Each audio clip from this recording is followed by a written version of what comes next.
Welcome to the Social Propertypreneur Podcast. And here is your host, social media queen, property investor, and entrepreneur, Laura Muse. Hi everybody, my name's Laura Muse, and today I'm so excited. I've actually got the one and only Mr. David Siegler with me today. Yay! Hello. I'm excited too. This is how I look when I'm excited. So David's been really kind to give up some of his time for me today and ask, you've had some really burning questions in the community about deal packaging, and David's been kind enough to take some time out of his day to answer them. So if anyone doesn't know who David is, David, who are you and what do you do? Okay, so at heart, I'm a single buy-to-let investor. That's what I do. But since I came to Progressive in 2014, I started a deal packaging business. So I've been packaging deals. You're going to ask me what deal packaging is, aren't you? So I won't deep dive at this point, but we're going to talk about that. So we're going to talk about property. We're going to talk about deal packaging. We're going to talk about sourcing. We're going to talk about how to be successful with it. And, full disclosure, team, full disclosure. It's been a joy to work with Laura the last 3, 4, 6 months. Yeah. Because do you know what? The biggest obstacle I see to people being successful in property is that they don't do it. And the great thing about Laura is whatever advice she gets, she does it. Yeah. So how cool is that? I mean, you are an example of how to do it, Laura. So hopefully we'll get into a little bit about you as we move forward. So how can I help? You're interviewing me? Yes, so the community, I'd like to explain actually what is deal packaging. Yes. Okay, so here's what it is, right? You find an investor, right? And you find a deal. And you put the two together, but you're not involved in it, right? The investor buys the deal, and you get paid a fee for finding the deal, finding the investment, right? So there's a lot of things that go on there. So I need to fill that out a little bit, okay? So if you have no money, good afternoon, Lenka, welcome. If you have no money, right, if you're not experienced in property, if you don't know what your strategy is at this point, deal packaging is ideal because as packagers, we have to know every single strategy, okay? Now, I'm not saying to you that this afternoon you have to go and learn every single strategy. That would be too difficult. But as you go through the journey, you start to pick it all up. And if you work with mentors and coaches, they've been there, done that, got the T-shirt, they can help you, right? Massively in my experience. Absolutely. So that's basically what deal packaging is. You find your investor first. If you get nothing else of me answering these questions, is find your investors first, find out what they want, do a fact find, deep dive into their goals, dreams, aspirations, whatever it is that they need, their financial criteria. And then what you go shopping. We like shopping. We like shopping a lot. We like shopping. For houses.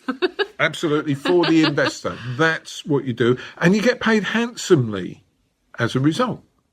Does that help? It does. Cool. So my second question is, how do you set up a deal packaging business, and what do you need to have to be compliant within deal packaging? Because obviously there's money involved, potentially other people's funds involved. Yep. Okay, so your first part of the question first, and then we'll come back to compliance. Okay. Cool. So when I started, this is how I did it. I was working in and around Greater Manchester. I was based in Oldham. So my office was Sainsbury's on Union Street. Okay. They had one of those Sainsbury's cafes there, Laura, and you could get... Was it a meal deal? Well, times were a bit harder then, so I'd have a bowl of soup and a balm. Nice. Yeah. What's a balm? Yeah, exactly. That's what now, isn't that interesting, right? It's a regional thing. So the first time in, I went for my soup in the balm, $1.99, right? And the lady, very nice lady, behind the counter said to me, "Do you want your balm?" And I said, "I don't know. What is a balm?" She said, "A balm cake." So in the South, we call them crusty rolls. So you mean a bread cake? A bread cake. Who knew? Right. That's from Sheffield. It's a bread cake. Yeah. The weirdest experience I ever had with this was I was in Thasda. Thasda. Pop down to Thasda in Ashton-under-Lyne. And as you walk in, they have the special offers. And they had pies. We've spoken about pies, right? We love a good pie, a humble pie. Pie, 99p for a pie. And it was me and my business partner, and we'd had a bad week. Hadn't got any deals over the line. We were on the orange stickers team, working through the orange stickers. So the pie, 99p, that'll keep us going. Dessert for a week, yeah. And what we need to go with the pie is some custard. So we're looking for custard. Couldn't find custard anywhere. Young Dave is coming towards us in Thasda. He's got 5 stars here to help, right? Dave, the very chap. I've got this pie and I need some custard. I don't mind if it's fresh or we got to make it up or whatever, just custard. And he's going, we haven't got any custard. We don't do custard. No, custard. You don't do... No. It's yellow and you pour it. Oh, he said, custard. That's what I've been saying for 20 minutes, Dave. That's how we roll. So, we had pie and custard. I don't know how we finished that. I don't know how we finished up on that. What was the question? Setting up your business? Yes. Okay. You need a phone, right? You need a laptop. You need somewhere to sit. Sainsbury's, they have those leatherette, they weren't real leatherette sofas. And it was really cool because they have the papers delivered in Sainsbury's as well. So you can spend the day there quite happily. Day out in Oldham. So day out in Oldham, I spoil that. We might nip next door into TK Maxx and just rummage through the... Pushing the boat out. That's when he sold the deal. Yeah. So you need that, and then you need access to the letting agents, and you are on your way. I mean, it's as simple and as crude as that. And it can become as sophisticated as you want it to be. But day one, why not just think about... So we're all marketers. You've got to do your marketing. You've got to start talking about what you're doing. So in my case, it was sourcing properties that cash flow in and around Greater Manchester. But you can do it in any of the great cities of the north, talking cash flow. As you come further south, you're going to talk about capital growth, which is what makes people wealthy. Really excited about capital growth because cash flow will get you out the job, right? It will pay your bill. Yeah. Okay. And I did a lot of cash flow stuff in and around Manchester, and all I got was cash flow.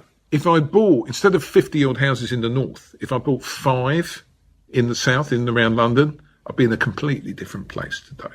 We may not have met. I may not have come here, right? Because it's capital growth that makes you wealthy over time. That's my view. So you need phone, laptop, somewhere warm and dry to sit, access to estate agents. That's it.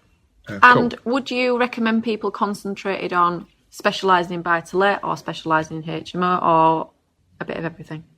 Okay, so it's hard day one to make that decision. You've got to find your niche. Yeah. So my niche became sourcing HMOs. So I've done 32 back-to-brick, newly constructed HMOs for investors, kitchens pushed out into the rear yard under permitted development, dormer windows in the loft rooms under permitted development, arm wrestling with building control, they were the main issue.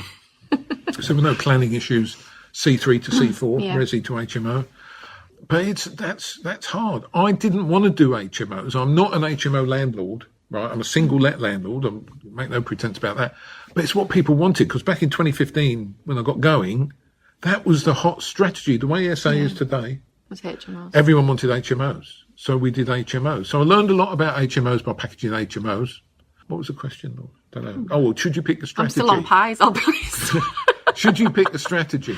I think the go-to, for packages, the fastest way to get going today in deal packaging is package rent for serviced accommodation. Now, you need a bit of a power team to make that work. You need a great serviced accommodation operator. I don't want you guys to go out and manage SA units, do linen, change light bulbs, get phone calls at 2:30 in the morning because the guests can't work out how to turn the telly on. That's real. It is that happens. So that's what I would say. If you're starting out today anywhere in the country, rent to rent SA is fast. Because you haven't got to go through the legal process, no solicitors, there's no mortgages. You've seen the pictures with the keys jangling, right? They're the ones you need. Cool. Compliance? Compliance, okay. Compliance is a huge, massive subject, okay? I feel like it can get very complicated, compliance. People have a lot of different... Love it. People that love it, they love it. Or they're happier to spend an afternoon talking about compliance than go out and look at some houses, right? Absolutely. So I'll give you just the basics. The basic registrations to keep you straight and legal. Yeah, that's what we need. If you have these things, I've never seen anyone with these things go to prison. It'll be all right, team. Okay. Number one, you need professional indemnity insurance. Leighton Cooper in the progressive community is really good at that. He can help you with that. He knows what they want. Once you've got that, you can register with a redress scheme. So most people now, I believe, are using the Property Ombudsman, TPO. They're all very similar and all the same sort of price. Have they just put the rates up? All the rates have gone up for everything. Yeah. So we'll talk about the cost in a minute. So you've got PI insurance, you've got TPO registration. You have to register with the ICO, the Information Commissioner's Office, for data protection. Right, that on its own. I mean, if you deep dive into data protection, you tie yourself in knots. I mean, GDPR. I don't even know what GDPR stands for. Okay, I just registered. And the fourth one is you need to register with HMRC for anti-money laundering supervision. So that's really, really important. So those are the four basic things you need to do. Cost to set up today, it's over £1,000 now. Yeah, it is. 1,200-1,300 quid probably. But you can get that back in one deal. Get it back in your first deal. I've set up and lost a few businesses over the years, Laura. I'm a failed retailer. I am. Took me 30 years to fail, team. It did. But I am a failed retailer. I lost tens of thousands of pounds retailing. 20 shops, 60 staff. I didn't know where anyone was. I didn't know where my stock was. I didn't know which shop was open. Because it was back in the day before computers and all that sort of thing. We did it all. There was bits of paper everywhere. Property's completely different to that. You've got control. One of the reasons I went into property. And we're just talking about compliance for your deal packaging business. Compliance. Okay, so to be compliant, the registrations are, very quickly, because I covered it in the one where we got cut off, but I don't know how far we got. PI insurance, TPO, data protection, HMRC, anti-money laundering supervision. Okay? If you've got those things in place, I don't think you're going to go to jail. It'll be fine. Cool. So the third question is investors. Where do you find these people? It's obviously something that a lot of people talk about in the community, that they struggle to find investors. I came to you 8 weeks ago with that same problem. Do you want to tell people what you told me to do and basically how it's changed my business massively in 8 short weeks? So go on. How has it changed your business in 8 short weeks? Within 8 weeks, no one really knew who I was, and I've managed to raise over £600,000 worth of investor finance to work with other people and build them property portfolios within Sheffield through the advice that you gave me, which was social media. And you were the top poster in the progressive community last month, weren't you? Yes. Yeah. That's the deal, team. You have to actually put yourself out there and do it. So social media, and I know half the people watching this now are going to say social media, yay, and the other half are going social media, ooh. Right. And I had to go through that. So I did not have a Facebook account before I came to Progressive. So I just never used it. I wasn't involved. So my profile, I haven't got any sort of real friends. Sounds a bit weird, doesn't it? Former life friends, how's that? On my profile, very, very few ladies from Slimming World. That's about it. But they have to. You weren't feeding them pies, Dave. We had a laugh. You should have been there the week I got to Target. I stripped right down. I didn't take any chances. Anyway, yes, a few, bless them. There's a few of them on there. But otherwise, it's all property people. So I don't post my dinner or legs on a sunbed, those sort of pictures. There's more techie stuff happening, team. Where are we going with this? I don't know where I got investors. Lost. Investors. Okay, social media. Right. Get out there and tell people who you are and what you're doing. Right. Plan it. Talk about your area, talk about your offer, talk about who you are, talk about the returns that you can get. Craig Hamilton, good afternoon. I owe you a phone call, Craig. It's my fault. I'm really sorry. Talk about what you are doing, right?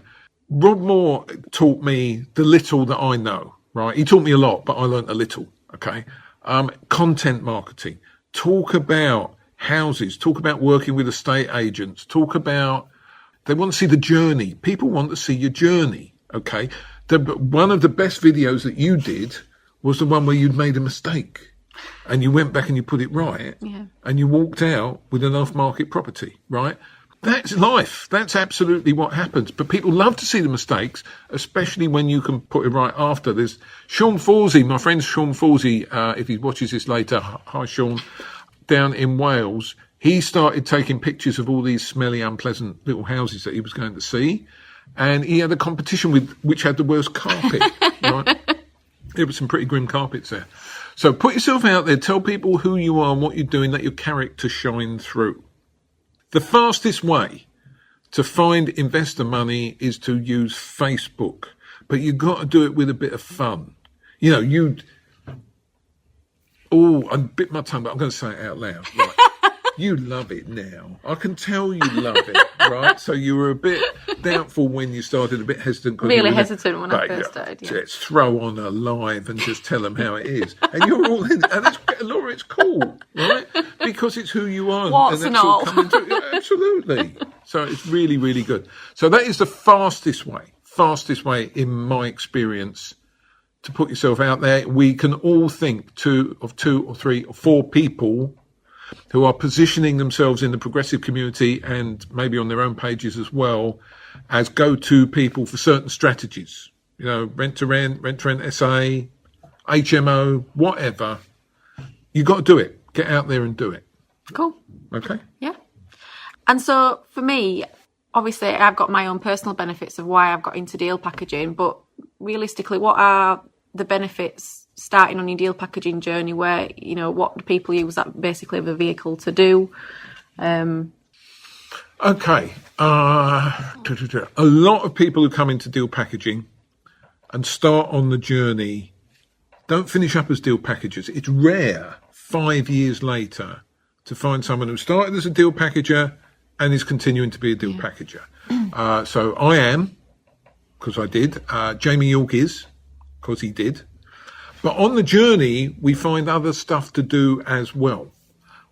So we work in commercial conversions, right? We work in SA, HMO, whatever, you name it. So the advantage for deal packages is if you want a really fast start, force-fed, all the strategies, you need somebody to guide you through it, right? So don't try and do it all on day one. But that's a really cool way to learn on other people's money. Now, I'm not saying be fast and loose with other people's money, right? I'm not. You've got to get it right. But the pain, no matter what pain you feel using other people's money, it's much more painful if you're using your own. It is.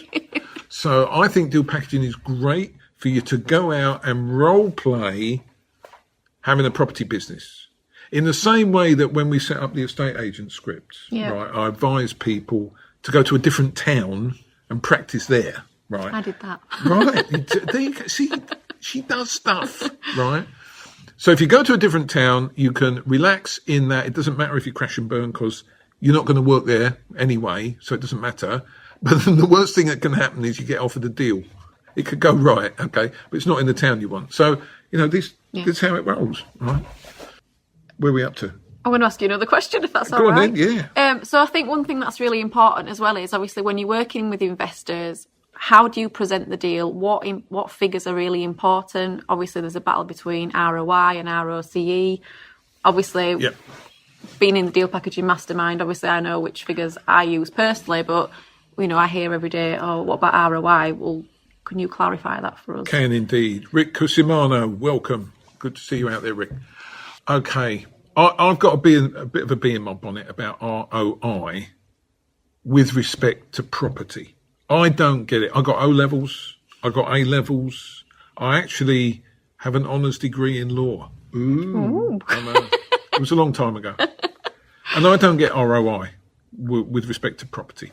So I think the two industry numbers you need to worry about, be concerned about, that are universally accepted are gross yield, which is the gross rent roll for 12 months divided by the cost of acquisition or the total cost.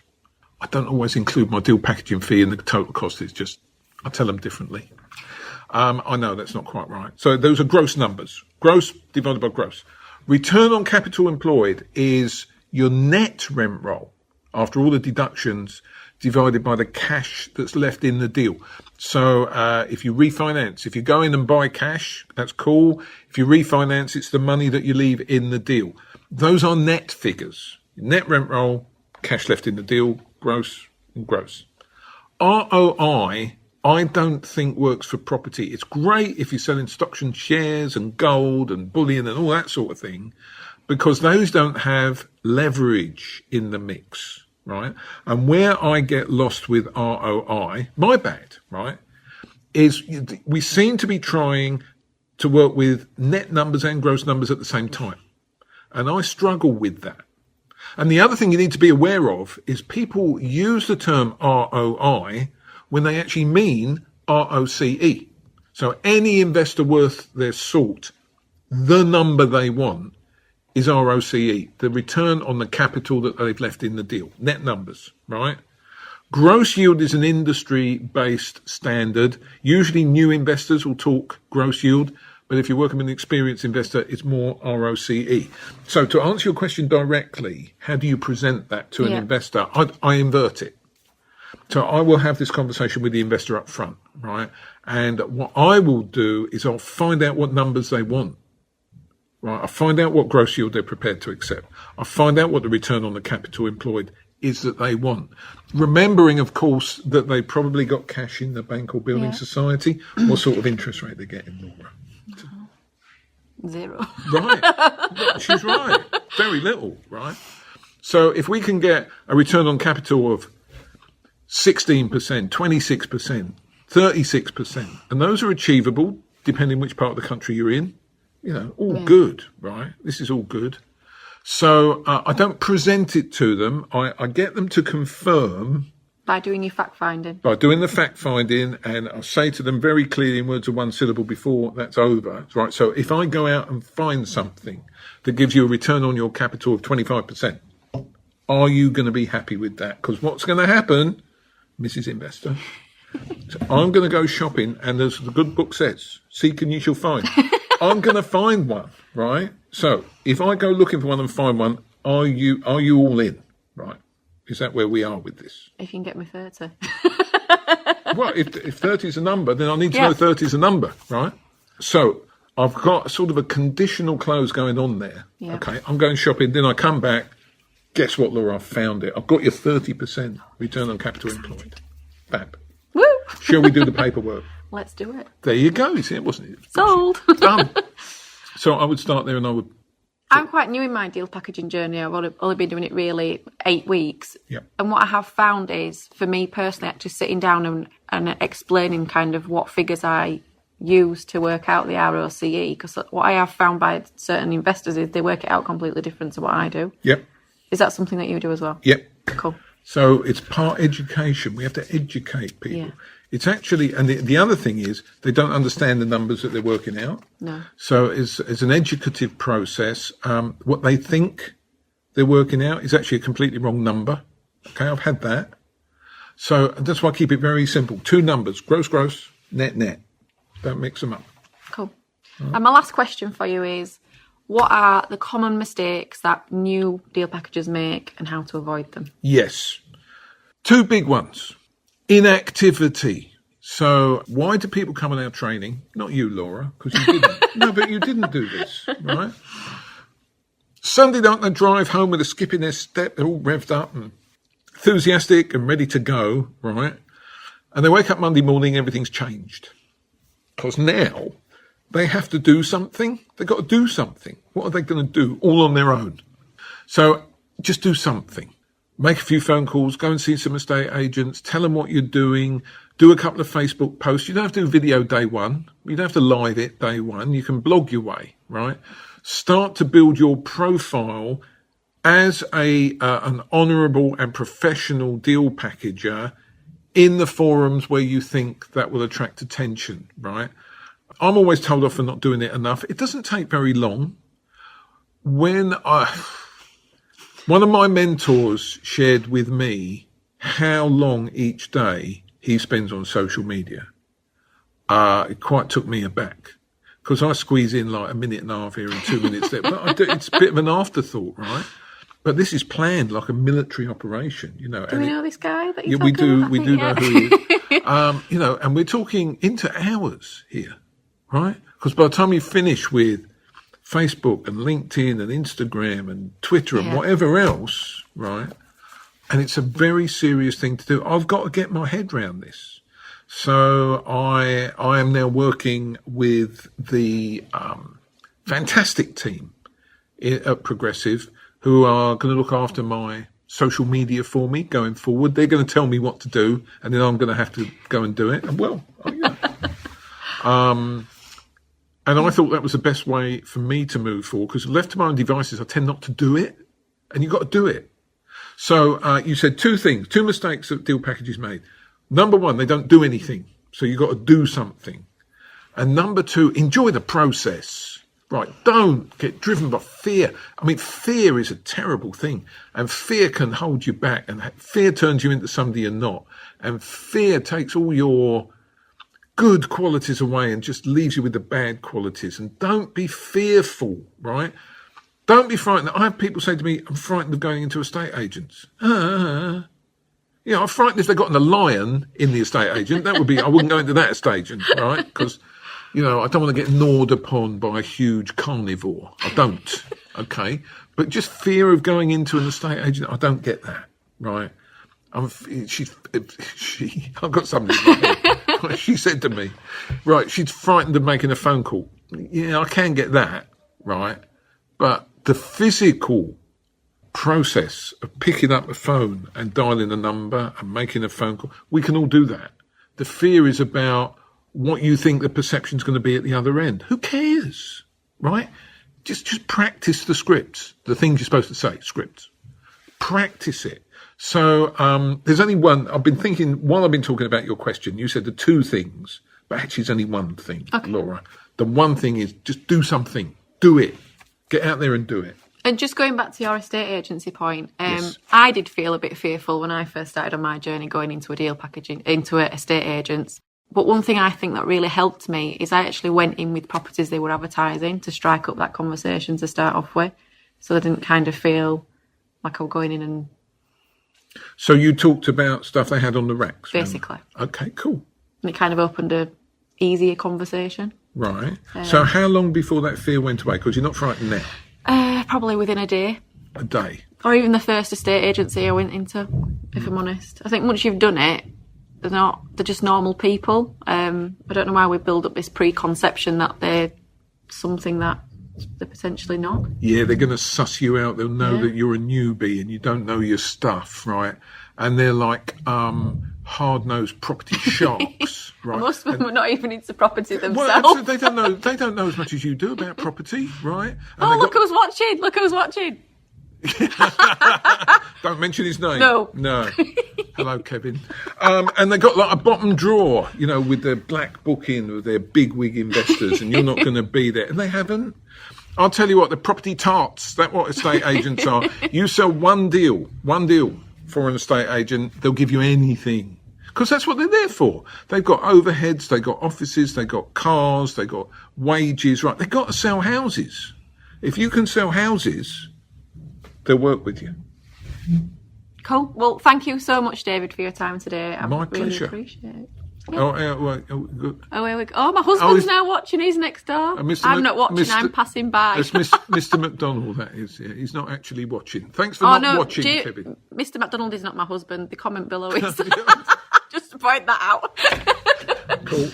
Thank Laura, you. No, thanks for asking me. And, you know, we're going to keep on working together. Yeah. Whatever you want, I'm very happy to do. Brilliant. And I hope it's been useful, and we will see you all soon.